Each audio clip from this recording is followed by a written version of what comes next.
Welcome to Community Corner. It is a shocking truth that anyone can be a victim of domestic violence, regardless of age, gender, or financial status. And the advocates against family violence are here to help the Treasure Valley. So joining us today is Heidi to tell us more. Heidi, we love advocates against family violence, what you guys have done. How are you? Thank you for joining me, by the way. Good, I know I'm not Melissa Paul, but we're going to get through it, okay? Yeah, sounds great. Thanks for having me here. Absolutely. We were talking just a little bit during the break about what your guys' mission is. And we know it's obviously so important, not only for the Valley, but anywhere we are in the world when you're talking about family violence. So what is the mission of Advocates Against Family Violence? Our mission is to eliminate violence and abuse in the lives of all individuals.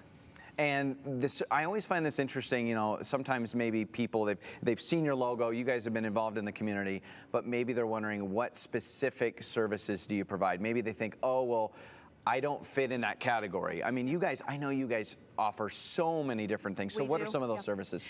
Some of our services are just, of course, our basic service is the emergency shelter for women and children that are fleeing domestic violence. But we also want to make sure that men as well have some resources. Although our shelter doesn't shelter the men, but we know that men are victims of domestic violence as well. Yeah, and that's an important piece, right? So you're there to help everyone. So emergency, Correct. What other things? Is there some preparatory things that you guys offer, or maybe when someone they're feeling that concern and they don't know exactly where to go or where to turn? Correct. I know you guys help with that. We do. We have a 24-hour hotline. We also have a text line to text in. Our community services are, we have outreach. We're in the schools teaching about healthy relationships, what they look like, and we have counseling. We have food services, emergency services. We have court advocacy, people that have to fill out a protection order. We have our court advocates there to help every step of the process through that.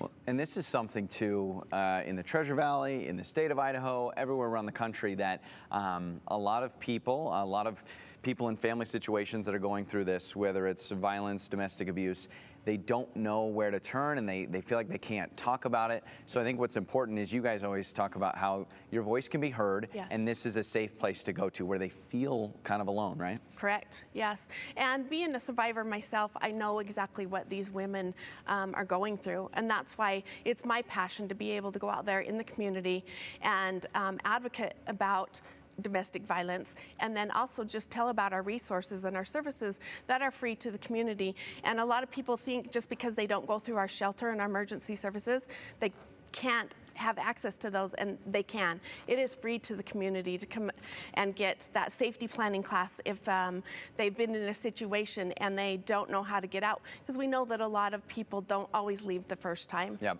And so they can come and take that safety planning class, that they know that when it happens again, because more than likely it will, that they'll have steps in order to be able to make that step and leave.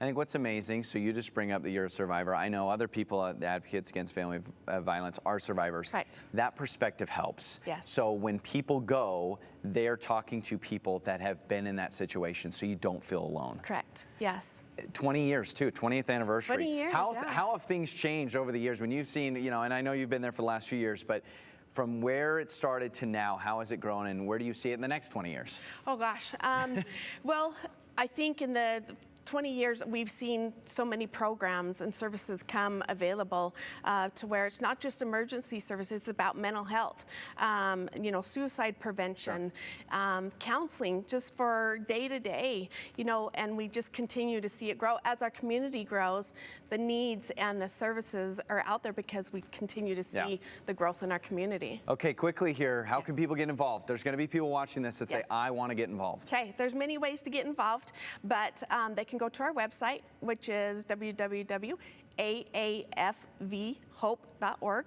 and they can reach out to me as well, and that's my email is heidi@aafvhope.org. Yeah, and everything's on the screen too, so you can look at your screen right now, you can see all that. That is a great advantage to people struggling with this. And you said calling, texting, making it really, really easy. Yes. So thank you so much for the time. Thank you. We'll have more Idaho Today after the break.